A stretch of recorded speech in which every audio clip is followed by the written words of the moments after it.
those of us with eyes to see and ears to hear are waking up to the world as it is and has been. And in that seeing and feeling and witnessing, it can feel really harsh and really hard. And it can be very serious.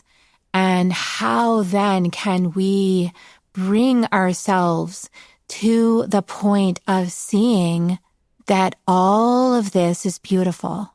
Join us for a powerful conversation with Ash Ruiz, who is a seasoned guide in self-realization, non-duality, and trauma-informed plant medicine facilitation, who is just a beautiful blast of light and love on this world. If you need some inspiration, join us. Soul Nectar Show, the Soul Nectar Show.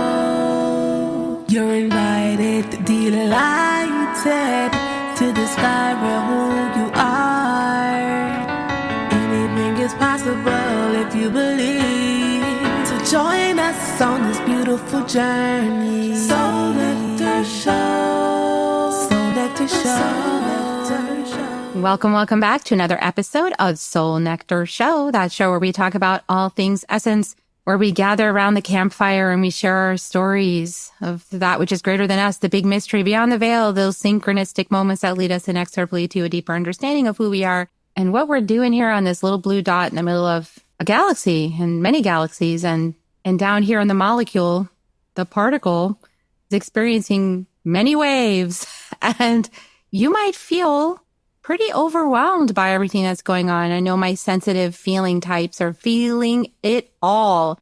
And that is really the courageous thing we came in to do, is to feel everything as the old paradigm dismantles and the new one starts to sprout from the ashes of the old, you know? So we are doing both at the same time, and we're navigating both at the same time. And we're holding a lot right now, and a lot's moving through, and it can be overwhelming. So I want to normalize, yeah, it's overwhelming. And no, we can't go to sleep.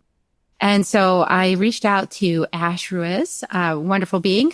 Welcome, Ash. Hello there. So lovely to be here with you, Carrie Hummingbird. I'm so glad you're here. I found Ash and I was like, this is my soul brother. Like, you know, you have that instant recognition. You're like, I know this person like many lifetimes, like on the same team, you know? Okay.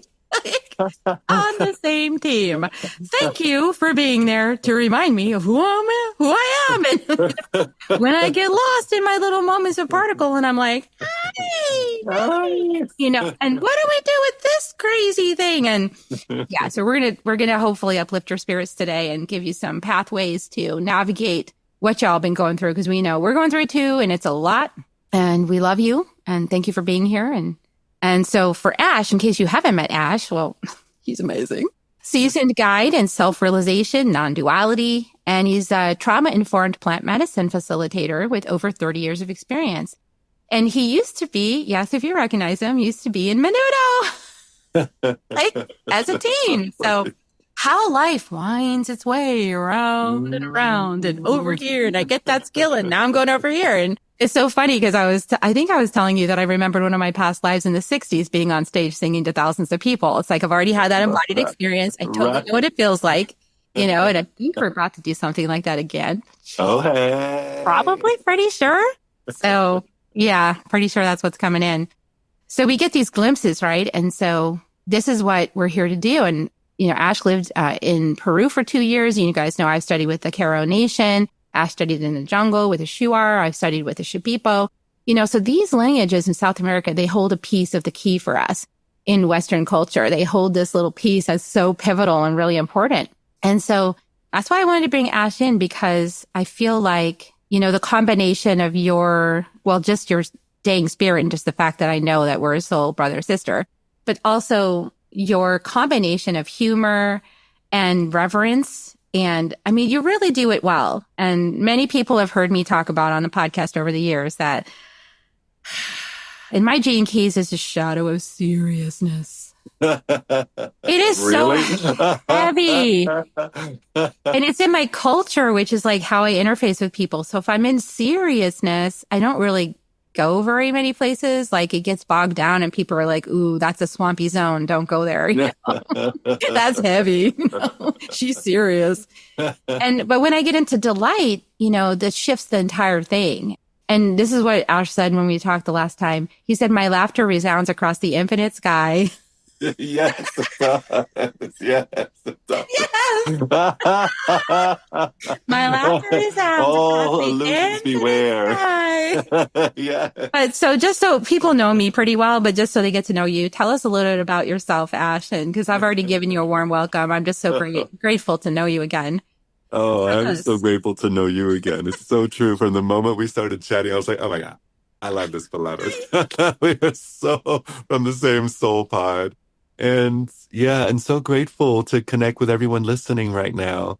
It is truly a joy to be here, joy to be able to share what I experienced a life path like many of us with heaps and heaps of fertilizer and and opportunities and invitations to grow, to open, to put down the fight, to go within. And yeah, so it's such a joy now to be able to share that. I came into this world singing. That was my favorite way to communicate. Singing and also with energy and presence. I remember being a 5-year-old. I grew up in South Beach in Miami, Florida, right on the ocean. And my first audience were these old Jewish ladies on their lawn chairs. And I would sing them all these songs. And then one day my mom was like, Dorothy? And I was like, I love Dorothy. She was like, she can't hear. She's deaf. And I didn't know what deaf means. I was like, what do you mean? She was like, her ears aren't working. So she can't hear you singing. And then the next day when it was time for me to sing, I noticed there was Dorothy. And I just intuitively walked down, took her hand and put it on my chest and started singing to everyone with her hand on my chest. And everyone had an experience in that moment. But I also recognized, oh, wow, there's a singing that doesn't involve sound. And that's when I started falling in love with presence. So these different life experiences as a 6-year-old, when my parents were getting divorced, I was terrified in a new school. And then there's it's kind of like this golden theme of my life has been listening and presence. And I had this experience in a cafeteria where it was pretty psychedelic. I don't know what they put in those frosted flakes. but I was the new kid and didn't want no one to talk to me or see me or look at me. So I sat in the darkest corner and I opened my spork and my cereal so meticulously. And I took a bite and it was thunder in my head. I swore that everyone could hear it. And I was terrified. And I imagined that everyone stopped what they were doing so they can listen to me. And then I imagined that they were listening so intently that their ears couldn't take it and they popped off of their heads. And then I imagined that there were all these ears with little fairy wings on them flying around the cafeteria. And then I imagined that somehow these ears knew that they needed to rush to the center. And then all these hundreds of ears rush to the center and they create one giant ear. And then the moment that I saw that giant ear, there was a shift in my perspective. There was just this little pop. And I was no longer experiencing life through the lens of Ash. It was kind of like my body was just a telescope or a microscope used by the eye of the infinite to have an experience of itself.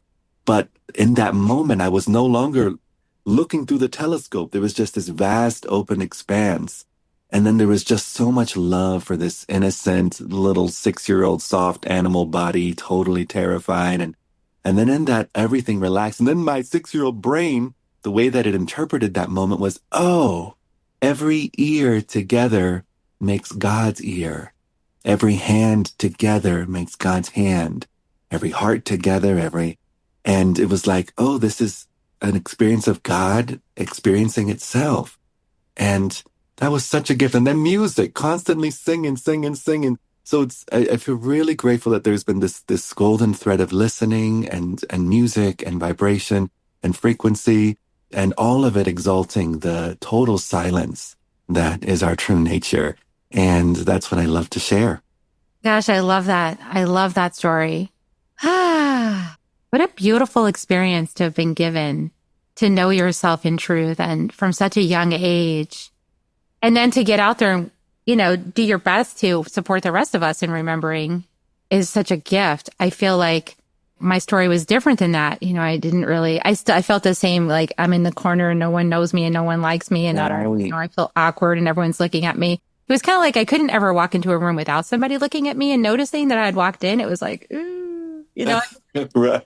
can I hide? No, you can't. So I think there's a lot of people that would love the experience that you're having and also feel really inundated right now. Like it's like, what a powerful way. Cause I feel like when we have an embodied experience of something, it's much easier to know it's true than when it's just an idea. Like if it's a concept, which I think is why a lot of religion has sort of failed, because if it doesn't give you an experience in your knowing, in your body, in your cells, in your heart, in your mind, it's not really doing it. You're just kind of going to argue over it, endlessly.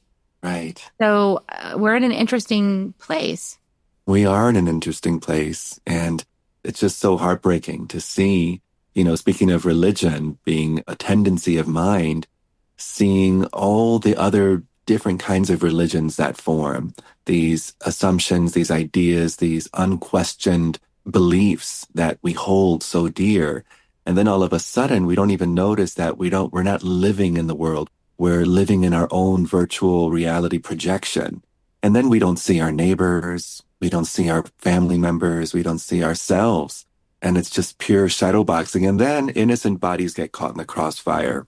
And it's so heartbreaking right now.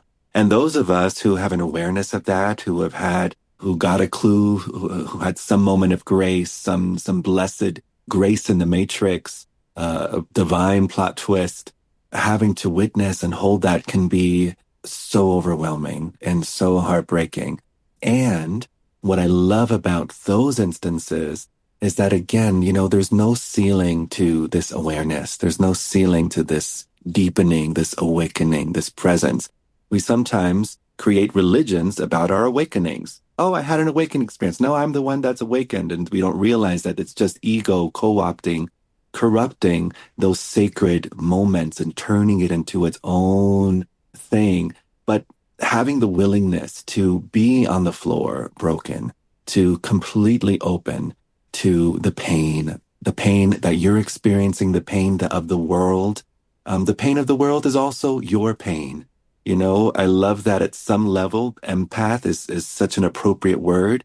And there's a moment where that empath word even dissolves and makes no sense because you just hear you with you, wholeness with wholeness.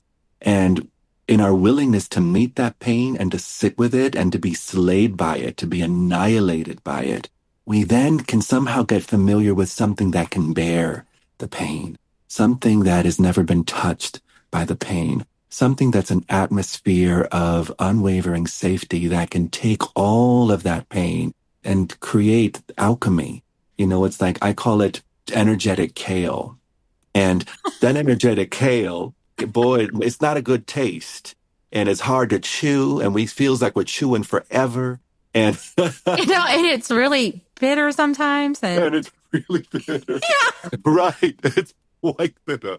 But boy, is it jam-packed with nutrients. So in each moment, and I invite beloveds that are listening to this right now, we can just take a moment. I invite you, just feel inside and notice if there's any strategy at play. The strategies of ego, there are many, but we can feel into the ones that reach for some kind of future peace. Like, oh, if only the world would wake up, then I can be at peace. If only the world would finally get it. If only we'd finally ascend and our Merkabas start working, then I can finally be at peace. And so notice what you're reaching for, or even just for a quiet day, and allow that reach to soften. Just in this instant, give yourself permission to not have to reach for anything. Just allow the chair to hold you, the floor to hold you. Allow the breath to explore your inner landscape. And allow it to leave, sharing all kinds of wonderful myths and legends with the rest of the atmosphere. Just allow yourself to be here. And then also notice if there's any part of you that's trying to push something away or keep something out or keep something at bay. These strategies have had their place, But if you really are committed to your spiritual evolution, there's a moment where you recognize a maturity dawns, and it's like, oh, I'm going to put these strategies down and really face this moment, softening the reaching, softening the resistance, and just allowing yourself to be here. Allowing yourself to be here is existing as a nation of peace unto yourself. Allowing yourself to be here also extends that kindness to the rest of yourself, which is this world phenomena.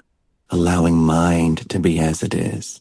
Allowing emotions to be as they are. Our sensations.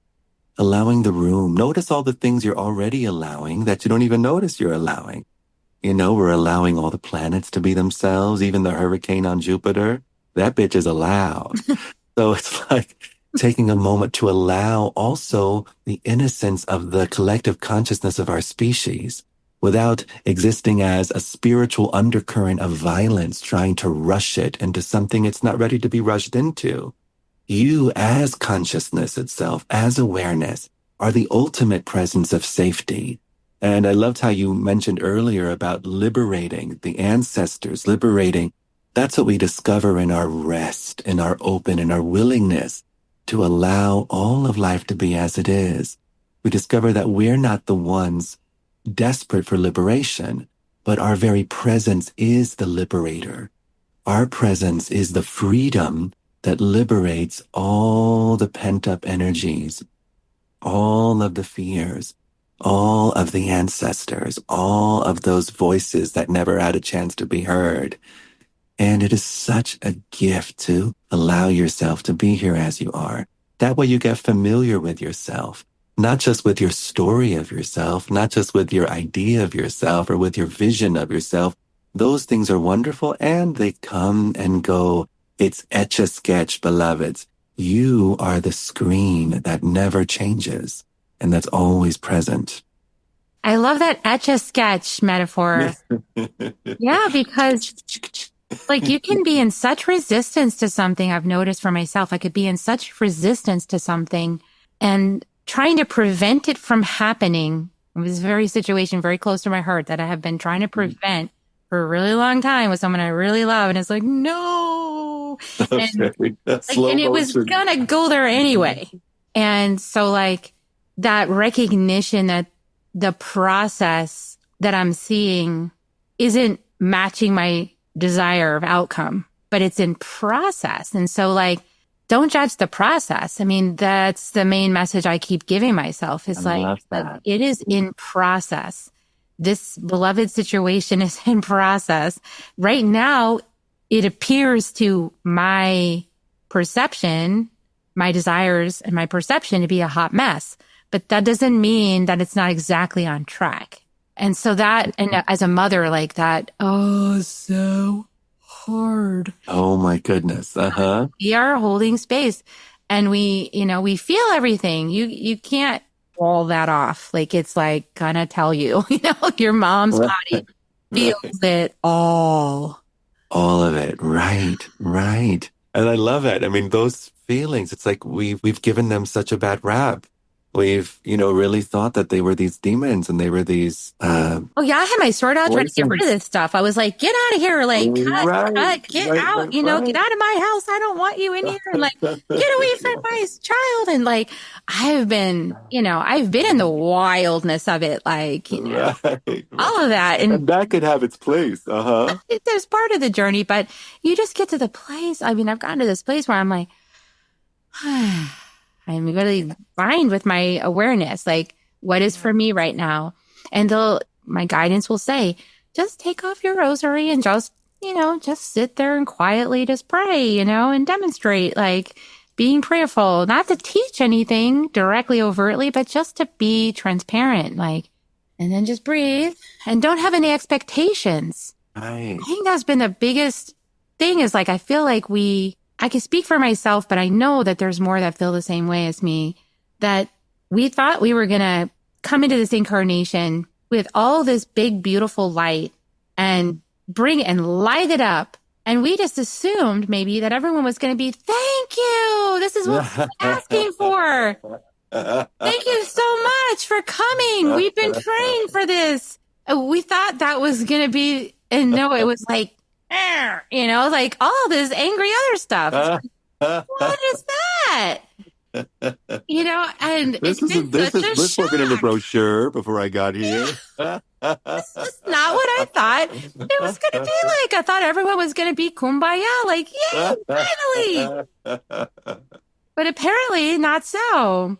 Oh yeah, I love it. Reality is so much more creative and punk rock than we imagine it is. It really is. And it's that coyote moment where you're like, what? Like this is the Right. pathway to my dreams and desires being fulfilled?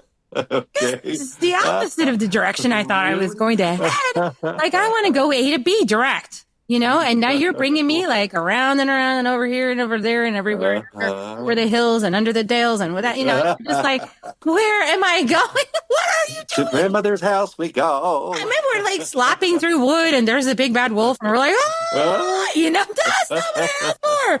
It's like, went away you did, my dear. She said, Uh-huh. and I'll use the shit word. I'll be like, that's a bunch of shit. And then she'll say, that's mulch. That's nice. I love it. Mulch is really stinky. Mulch is so stinky. And I want flowers. I said, I wanted flowers. And she said, well, if you want flowers, you have to have mulch. And it's like, I don't want mulch. I just want the flowers without the mulch. Like I just have beauty without the crap. Okay.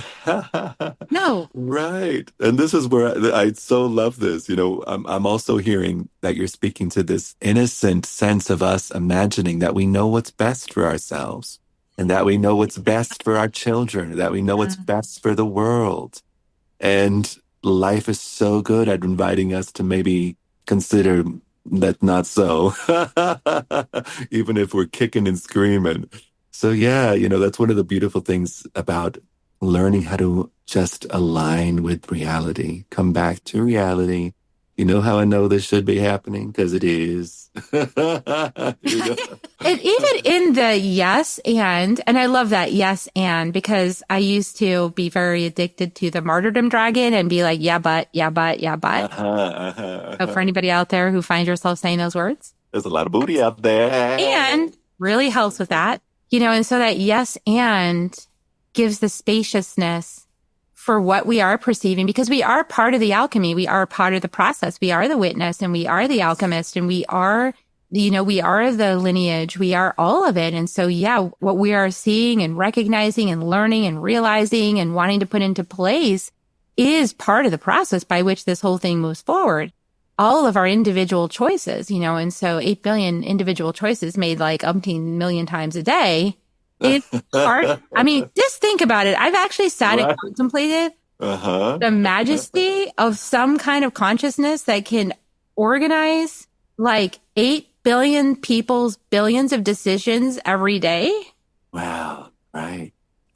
Wow. Amazing. That's And it reminds me incredible. of looking at traffic in India, where there's and the cows and somehow everything flows. They have less accidents than we do with all of our All of our lanes. signs and all of our lights. I mean, it's just amazing the flow and the willingness. And it is like, it's all for purpose, right? So like we could sit here and say it shouldn't be so. Right. And there are days I do sit here and say it shouldn't be so. And that has its own kind of intelligence, right? If only people had understood this would not be so. And but then they don't understand this. And so then the question is, how do we get to the process of understanding this? Right. So these groups, all of it's just a collection of individuals, countries, a collection of individuals. And this is where us taking responsibility for our own experience is so vital and so powerful. I mean, talk about it's an atomic bomb of harmony, an atomic bomb of peace, an atomic bomb of possibility for the rest of the human race. When we're innocently in the space of, I gotta fix, I gotta change, I gotta make, I gotta da-da-da-da-da, we are attempting to solve the problem of the same innocent, unconscious mind that created the problem. In our willingness that's so challenging and counterintuitive in so many ways to stop and not have to know, but to really take responsibility for our peace now. We get to exist as a presence of solutions, as a presence of creativity, of art, of poetry, of possibility. And it may seem irresponsible to the ego, but it's actually the most responsible thing a human can do, is to, right where you stand, right where you sit, choose to not energetically contribute to the suffering of the world. Yeah. And there's a lot that we can do in terms of recognizing how the patterns express within us and making the choice, because it really is all about choice. So you can do whatever fancy thing you want to release, like to release it and make yourself know that you did release it. But right. you can do whatever you want with that. It's so exciting. You can wave feathers, you can do tobacco, you can sing a song, you can write it all out and give it to the fire. It doesn't really matter. Right. Go for a run. Do what you want. But like, it's really just firmly making a choice. Like, okay, I see that, and I'm choosing within me as this healthy cell of Mother Earth that I'm tending this piece of the garden, that I choose to pluck out that particular weed and transmute that back into mulch, and I choose to plant a different seed. I choose. Right. But in that choosing, we can't be then, although I have caught myself, so please forgive yourself if you've done it too. Yeah. Like then railed against and said, listen, I took this weed out of my garden. Everybody else needs to take it out of theirs too. Wag, wag, wag, wag. And then because I'm a mother, it has extra energy, Exactly. That's, it's really the demonstration. It's just, it's following your own path, making your own choices in your own garden, really letting everything that you're witnessing inform you as to the question that's being asked of you by the divine. Do you support this or not? Do you want something different? Well, yes, I do. I'm releasing that within myself and I am welcoming something new.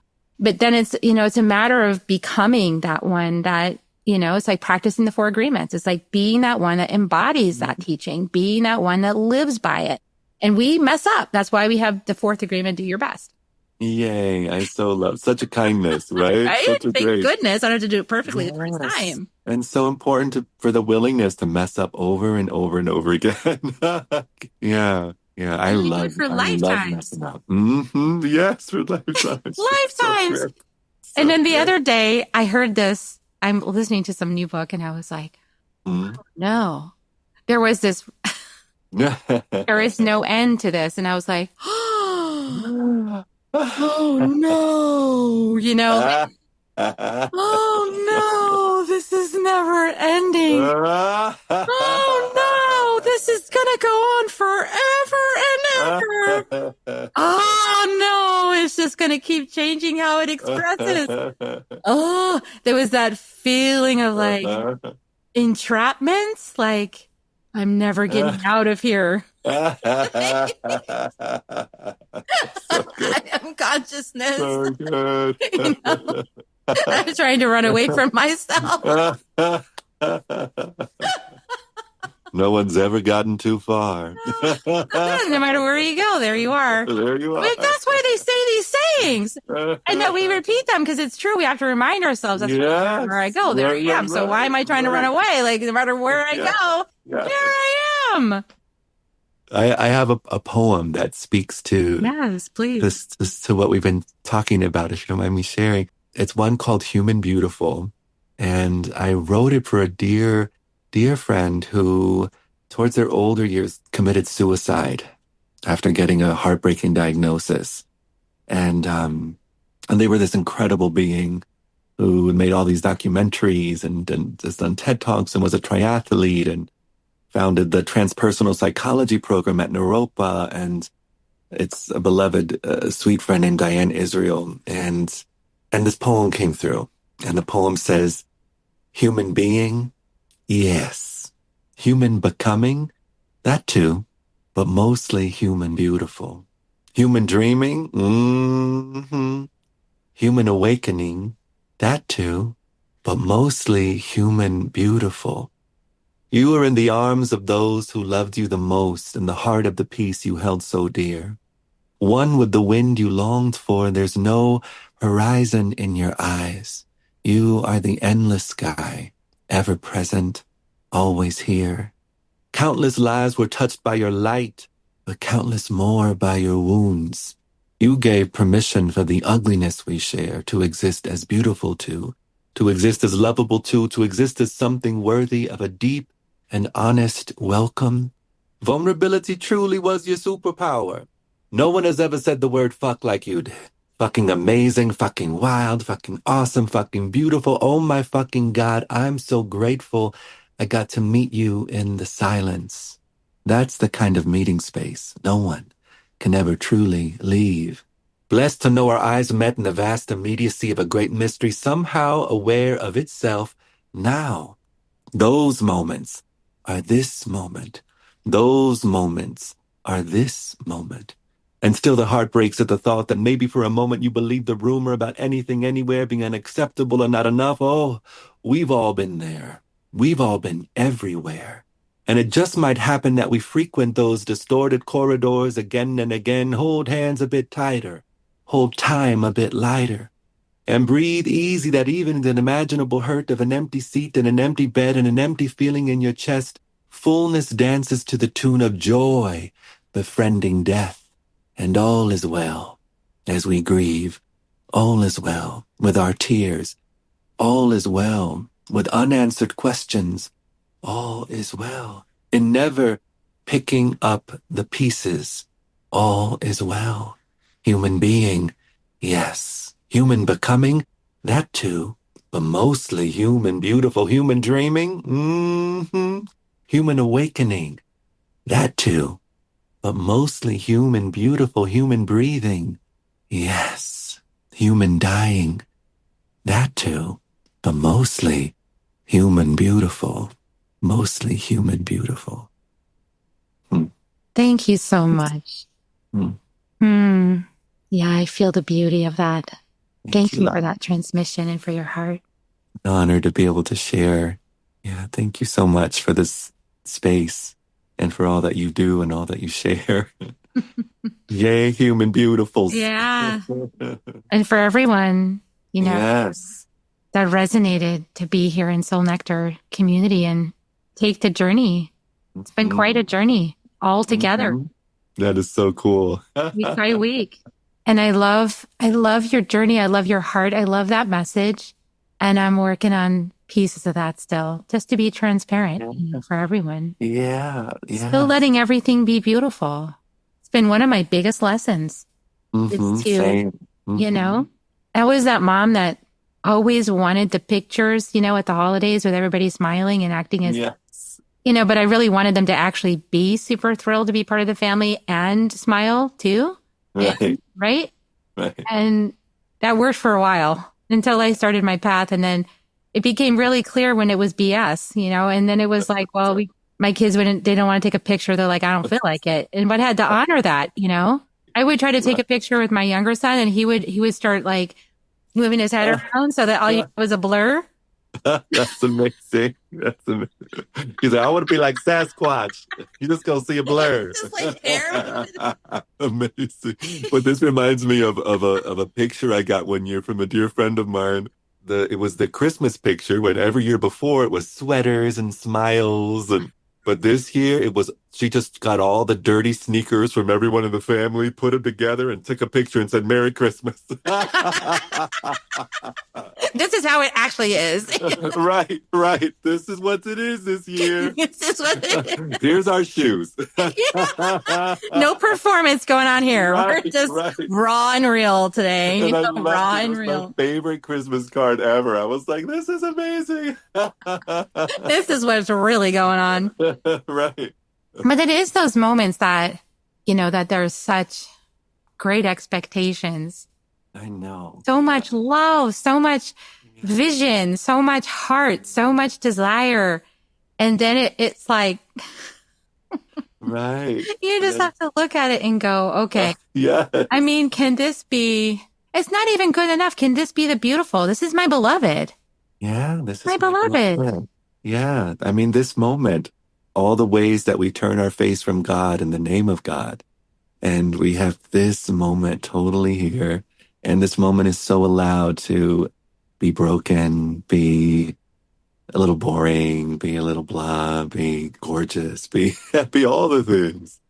And it's so sweet to to start discovering, oh wow, it's the awe of that, the sweetness of that, the gift, the generosity that we overlook of life just being life. Yeah. And the journey that people go through, that they choose to go through on their life journey. And then we are at odds, right? Like we have like matching wounds, with our, right. All the like, trauma bonding. all the trauma. We're like born into these people, and then we have, and so everything that they're doing, just being themselves, like, is the thing that makes you have to love yourself some more, and then everything you're doing is like and right. it's like all divinely orchestrated. I've been in marvel of that for like years now. It's like, wow, look at this. And when, like you said, when we can come to peace with that, when we can go, that was meant to be the whole time.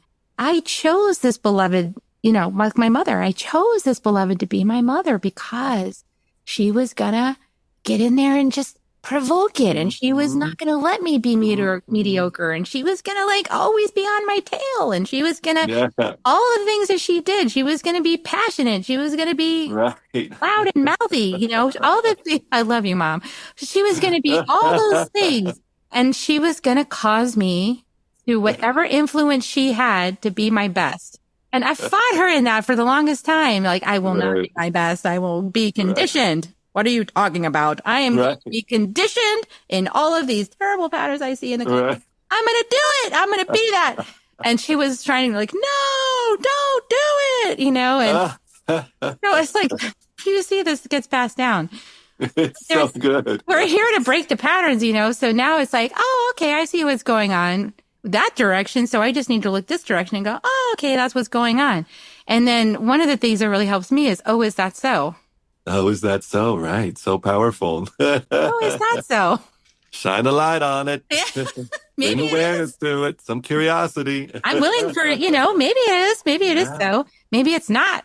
Right. And I don't know. That's the beginner's That's a good mantra. Mm-hmm. Yeah.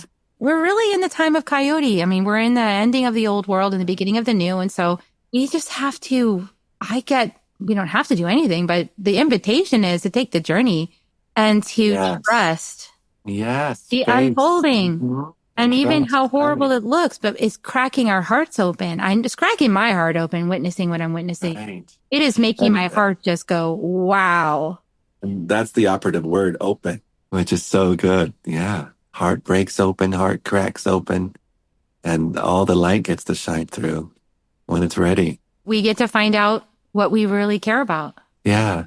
And then it's so beautiful. Every heart contains a piece of the puzzle. And then how wonderful to just see the community reveal itself in your willingness to own who you are and play your role.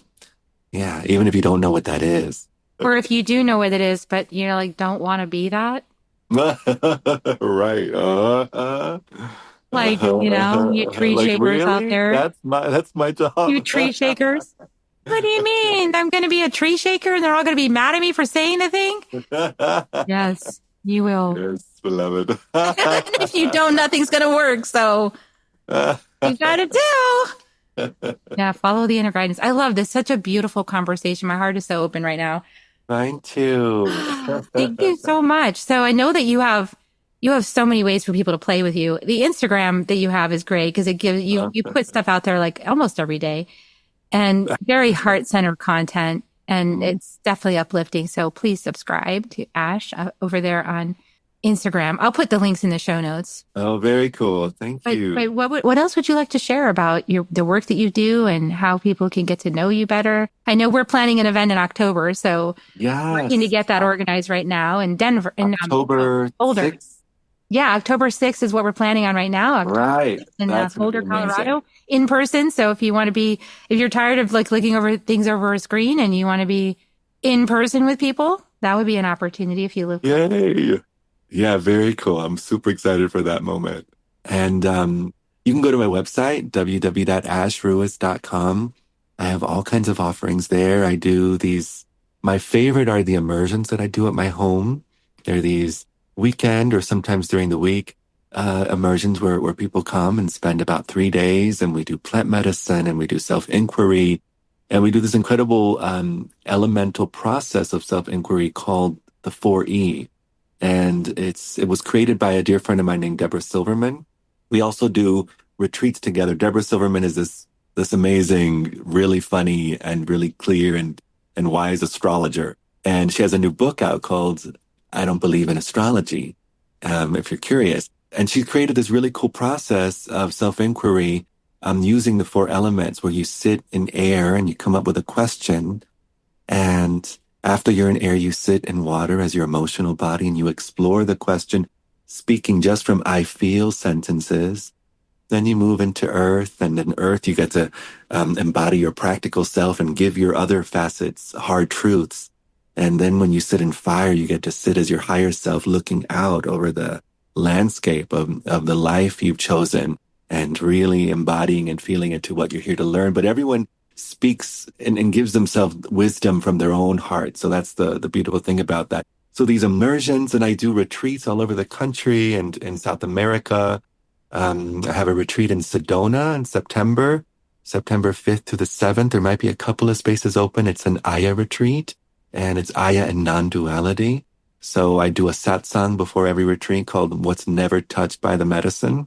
And it's just a new way of looking at how medicine is, or I don't know if it's a new way, but just it infuses the worlds of Dzogchen and the basic space of being with the wonderful psychedelic world of phenomena in our minds. So yeah, that's going to be really fun. And then I'll be in Asheville in October, right after our event. I'll be flying to Asheville for a retreat from the 8th to the 12th. It's a 5-day retreat where we'll be doing Aya, Yopawaska, and a lot of deep dive and inquiry and community. And so I love being able to share this work. And, I also do Menudo reunion concerts with the boy band that I was with as a teenager. That's so fun. I leave to Puerto Rico in a few days to do a retreat with Menudo fans at a Junque, which is going to be really fun. That is awesome. Yeah. And I have an album of music and poetry coming out in a couple of months that I'm really excited to share. Mm-hmm. Beautiful. So much going on in your world, and beautiful gifts and offerings, and for your voice and your spirit. Thank you so much for being here. So much love. I'm so happy to be available. And it's such a joy getting to meet you and getting to know you. And I can't wait to meet more of your community and look forward to our event together. And what a blessing you are. So thank you for saying yes. And I could imagine you've been claimed at a young age by spirits. Spirits like this one. Mm-hmm. An interesting ride. Let's just say that. Okay. Very interesting. Very unexpected. Very coyote. Okay. Yeah, coyote. Oh, good. I wouldn't have it any other way. Oh. Yay. Well, so we're going to give you kisses. We're going to give everybody kisses. We love you guys for staying and listening and enjoying this. And please, share your thoughts, your heart, your feelings about this broadcast and anything that comes up for you, your questions, really just anything. Share it anywhere you find this, and we'll be watching, and we love you. And so here come your kisses. We love you. You want to join me with Ash? I would love to join you with the kisses. Love you. And we'll see you next time on Soul Nectar Show. Have a great week. Bye for now. If you found even one gold nugget in this episode of Soul Nectar Show, will you do us a favor? Will you subscribe, like, and share this episode? Maybe even write a comment and let us know what you thought about it. We really, really want to engage with you at a much deeper level. Let's be part of community together. Have a great week, everyone. Bye for now. To dive in deeper to nourishing conversation, visit soulnectar.show. Soul Nectar Show. Awaken, awake, show. Take a sip from the drip of the nectar, from the source of who you are. Soul Nectar Show. Yeah.